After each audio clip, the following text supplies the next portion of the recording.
Hi everybody and welcome back. What I'm going to do tonight is pork schnitzel basically.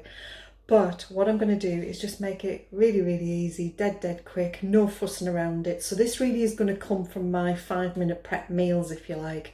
This would make a fantastic lunch idea, a very quick tea idea. The kids would love this. You can do it with chicken, you can do it with anything.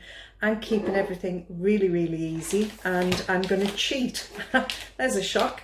And what I'm going to do is I'm going to use either one of these micro rices. So this is the Asda Golden Veg at 1.5 cents a packet, or I don't know whether to use this Tilda firecracker. It's going to be a micro pouchy rice kind of thing, and I'm going to add some vegetables to it as well. So you know, a super easy dish. Relatively, you know, you can make this within 5 minutes, and as I say, the kids will love it. So let me show you what I've got so far. So on my chopping board I've got 3 pork chops, if you like. Okay, and the first thing that I'm going to do is remove the fat. Okay, now for this purpose I'm only going to do the one and then I'll do the rest when I'm finished off camera. And I'm just going to take off any visible fat that I can find. These are quite big chops. Now, if you want to cut the fat off that, then feel free. I'm sure Graham will when he comes in, but hey, he can get at that if he wants to. Okay, and all I'm going to do is get my meat hammer and, excuse the noise, that's why I'm not doing the rest on camera, is just gently bashing this. Gently, as she says.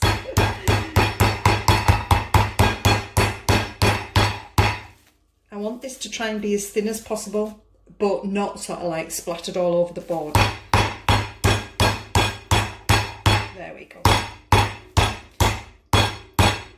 Okay, so what I'm going to do is, as you can see there, you've got sort of a nice thinnish piece now of the pork. And they do make quite big pieces, and if you're using chicken you do exactly the same thing.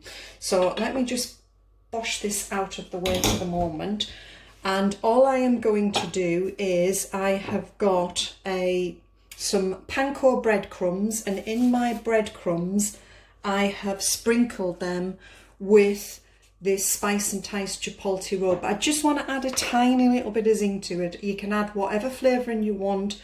Just add a bit of salt and pepper if you want. You know, don't go overboard sort of making, you know, loads and different spices. Just use what you've got and use what you and your family, you know, like, to be honest. So with this pork steak, all I'm going to do is pop it into some beaten egg, which is basically what that bit is there. So into the beaten egg, just make sure it's covered with the egg.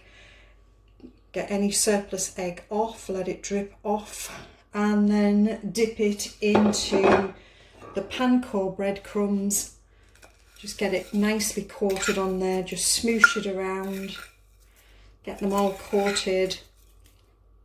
I've made something similar to this before. I think it was actually chicken I used before. It was really tasty actually, because these cook super quickly. You know, so you don't have to mess on with them. You can actually grill these if you want. So I'll carry on and do the rest of that off camera, and I'll come back and show you when I've got it done. Now, as for cooking, I'm either going to cook it in this grill pan, which I absolutely love because I can control the heat on this so well. And as you can see, it's not overly heavy, but it is the best grill pan I have ever had. And I've got on a Crusoe one, and I can't stand that. It's way too heavy for me. So it's either going to go in the grill pan or this pan. I'm not sure which yet, but it'll be. I'm doing mine on a pan on the hob. But if you want, you can actually do them under the grill and grill them. And you know, if you're not so good with things on the hob, then just put it under the grill. It'll work exactly the same. So I'm going to get on and finish this off. And when I come to doing it a little bit further down the line, I'll drop back on and I'll show you where I am. Okay, I am back and I'll just show you where I am. I think I should have bashed the panko breadcrumbs a bit finer, so that they were a bit too big. I think they're just falling off, but it doesn't matter. That's a lesson for you. Make sure your breadcrumbs are fine enough. I decided to just use my grill pan to do them in. And using these tongy things to turn it over was a bit of a mistake as well, because they've brought the breadcrumbs off. But as you can see, they're going quite brown now and golden, and they're not far off cooked, because you can see the pork chops there have gone white. And in this pan, I've just got some sugar snaps which I've fried. I always fry my veg off to keep it nice and crunchy. So there's just some oil in that pan on a low heat and just fried them through. I'll keep turning these until they're cooked. And the easiest way to find out whether they're cooked is get a sharp knife, push it through the thickest part of the chop, and then either test it on the back of your hand or on your lip. Your lip is better because it's got more sensitivity there basically. But that is the easiest way to find out whether it's actually cooked or not.